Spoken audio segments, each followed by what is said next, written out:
During my childhood, my family was like a drop of water in the vast river, never remaining in one location for long. We settled in on Rhode Island when I was 8, and there we remained until I went to college in Colorado Springs. Most of my memories are rooted in Rhode Island, but there are fragments in the attic of my brain which belong to the various homes we lived in when I was much younger. Most of these memories are unclear and pointless. Chasing after another boy in the backyard with a house in the North Carolina, trying to build a raft on the float to the creek behind the apartment we rented in Pennsylvania, and so on. But there is a set of memories which remains as clear as glass, as though they were made just yesterday. I often wonder whether they simply lucid dreams, produced by the long sickness I've experienced that spring, but in my heart I know they were real. We were living in a house just outside of the bustling metropolis of Vineyard, Maine. Population 643. It was a strange structure, especially for a house of three. There were a number of rooms I didn't see in the 5 months we resided there. In some ways it was a waste of space, but it was only hours on the market at the time, at least within the hours to communicate my father's place of work. The day after my 5th birthday, attended at my parents alone, I came down with a fever. The doctor said I had mononucleosis, which meant no rough play and more fever for at least 3 weeks. It was more horrible timing to be bedridden. We were in the process of packing our things to move to Pennsylvania, and most of my stuff was already sealed away in boxes, leaving my room barren. My mother brought me ginger ale and several books at times a day. They served as a function of me being primarily a form of entertainment for the next few weeks. Boredom always just loomed around the corner, waiting to rear its ugly head and compound my misery. I don't exactly recall how I met Mr. Widemouth. I think it's been about a week after I was diagnosed with mono. My first memory of the small creature was asking if he had a name. He told me to call him Mr. Widemouth because his mouth was large. In fact, everything about him was large in comparison to his body. His head, his eyes, his crooked ears, but his mouth was far by the largest. "You look kind of like a Furby," I said. He flipped through one of my books. Mr. Widemouth stopped and gave me a puzzled look. "Furby? What's a Furby?" he asked. I shrugged.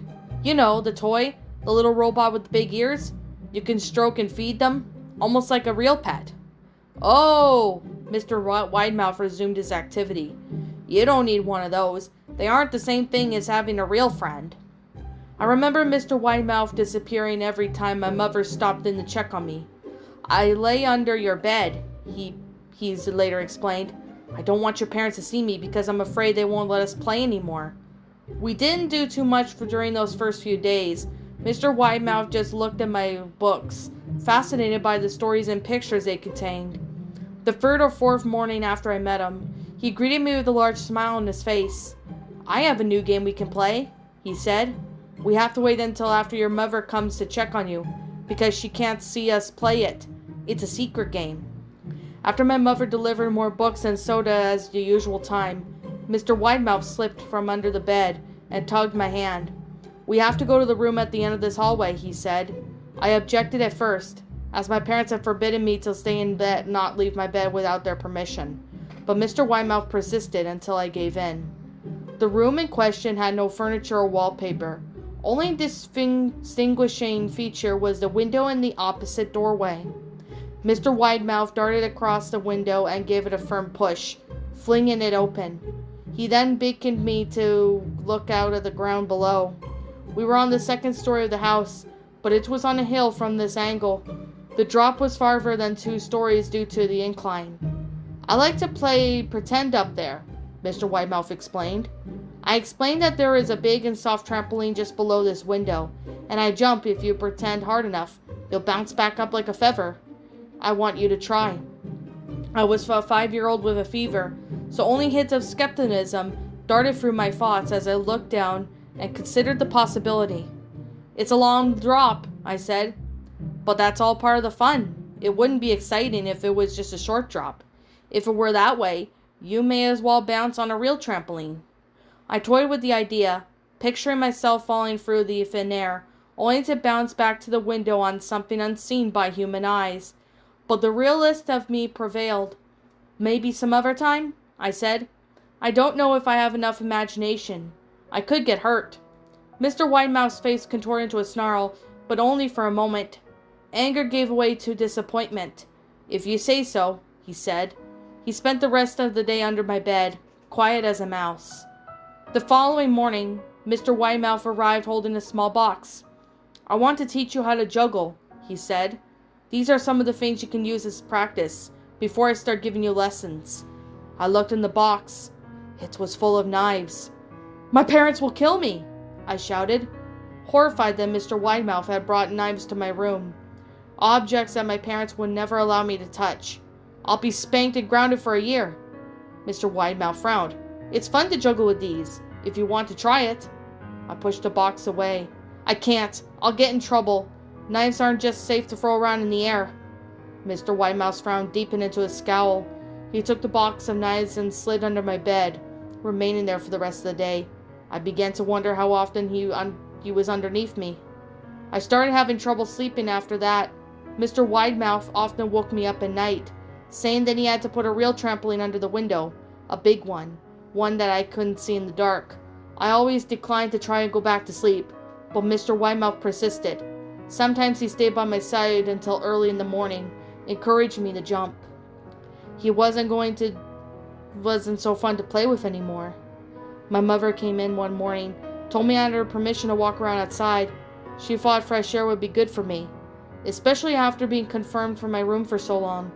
Ecstatic, I put on my sneakers and trotted out the back porch, yearning for the feeling of the sun on my face. Mr. Widemouth was waiting for me. I have something I want you to see, he said. I must have given him a weird look, because then he said, it's safe, I promise. I followed him up to the beginning of a deer trail, which ran through the woods behind the house. This is the important path, he explained. I have had a lot of friends about your age. When they were ready, I took them down this path to a special place. You aren't ready yet, but one day I hope to take you there. I returned to the house, wondering what kind of place lay beyond that trail. 2 weeks after I met Mr. Widemouth, the last load of our things had been packed into a moving truck. I would soon be in the cab of that truck, sitting next to my father for the long drive to Pennsylvania. I considered telling Mr. Widemouth that I was leaving, but even at 5 years old, I was beginning to suspect that his intentions were not to my benefit, despite what he said otherwise. For this reason, I decided to keep my departure a secret. My father and I were in the truck at 4 a.m. He was hoping to make it to Pennsylvania by lunchtime tomorrow, with the help of the endless supply of coffee and a 6-pack of energy drinks. He seemed to have more than a man about run a marathon, not one to spend 2 days standing still. Early enough for you? My father asked for the hint of sympathy.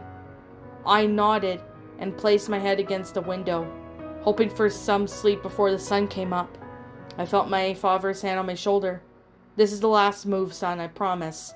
I know it's hard for you. As sick as you've been, once Daddy gets promoted, we can settle down, and you can make friends. I opened my eyes as we backed out of the driveway. Mr. Widemouth's silhouette was in my bedroom window. He stood motionless until the truck was about to turn onto the main road, which at that point he gave a pitiful little wave goodbye, a steak knife in hand. I didn't wave back. Years later, I returned to Vineyard.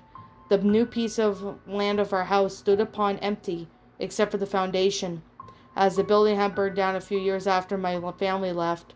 Out of curiosity, I followed the deer trail that Mr. Widemouth had shown me. Part of me expected him to jump out from behind me and scare the living bejesus out of me. But I felt that Mr. Widemouth was gone, somehow tied to the house that no longer existed. The trail ended at New Vineyard Memorial Cemetery. I noticed that many of the tombstones belonged to the children.